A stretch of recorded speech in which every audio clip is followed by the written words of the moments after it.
Avoir des attentes de lecteur. Qu'est-ce que c'est que des attentes de lecteur? On en a beaucoup parlé. Je fais référence aux travaux de Catherine Tauvron, notamment, dont vous avez sûrement entendu parler. Un bon lecteur, c'est un lecteur qui attend quelque chose de l'histoire. Imaginez, vous allez acheter un livre, je ne sais pas, il y a une Fnac là à côté, vous allez à la Fnac en sortant. Qu'est-ce que vous faites? Imaginez qu'on vous bâillonne, qu'on vous bande les yeux, qu'on vous mette devant n'importe quel rayon, qu'on vous oblige à prendre un livre en aveugle et à le lire. Impossible. Aucun lecteur ne lit comme ça.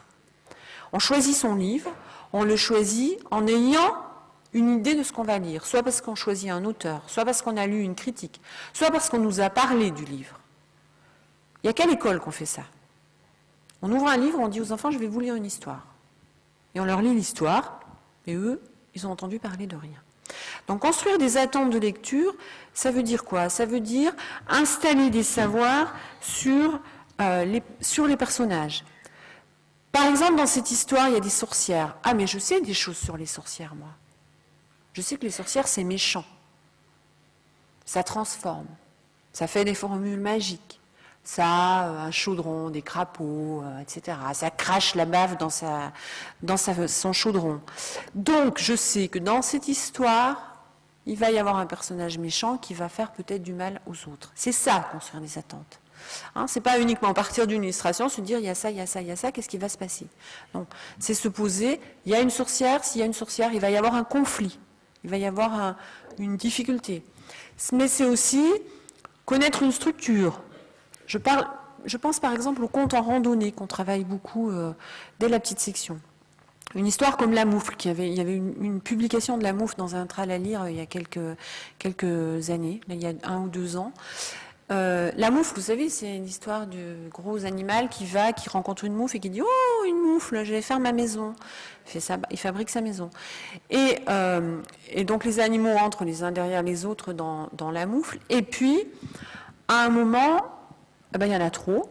Et c'est le plus petit, la fourmi, qui va faire exploser la moufle.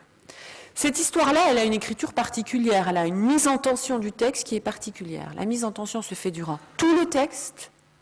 Et la rupture se fait à la fin. Et elle se fait de façon brutale, inattendue, quand on ne connaît pas l'histoire. Un bon lecteur, c'est un lecteur qui sait ça. Un lecteur qui a du plaisir à participer au texte, c'est un lecteur qui sait qu'à un moment, ce fil-là, cette répétition, elle va se couper. Et il attend quoi? Il attend le moment où ça coupe. Donc les attentes de lecture, c'est avoir posé des connaissances sur les personnages, des connaissances sur les structures textuelles, des connaissances sur le langage lui-même qui permettront à l'enfant d'avoir de vraies attentes de vrais lecteurs.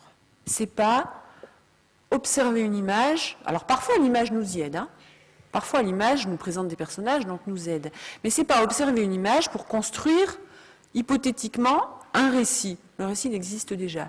C'est se dire, dans les histoires qui sont comme ça, qui sont fabriquées comme ça se passe comme ça. Est-ce que dans celle-là, ça va se passer comme ça?